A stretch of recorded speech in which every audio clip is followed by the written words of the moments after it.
അധിനിവേശ സസ്യങ്ങൾ ഒഴിവാക്കാനുള്ള നടപടി കൈക്കൊള്ളും. ആനയെ അകറ്റുന്ന പ്രത്യേകതരം തേനീച്ചയെ അനുയോജ്യമായ മേഖലകൾ കണ്ടെത്തി വളർത്താനും ഇന്ന് ചേർന്ന യോഗം തീരുമാനിച്ചു.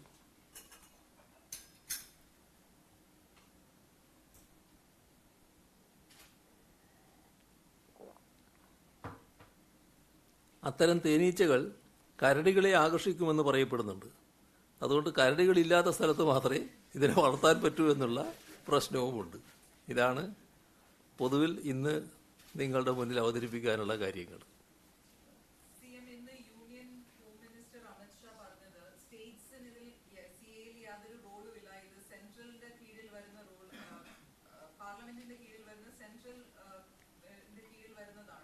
പിന്നീട് പറഞ്ഞു ഇലക്ഷൻ കഴിഞ്ഞ് എല്ലാവരും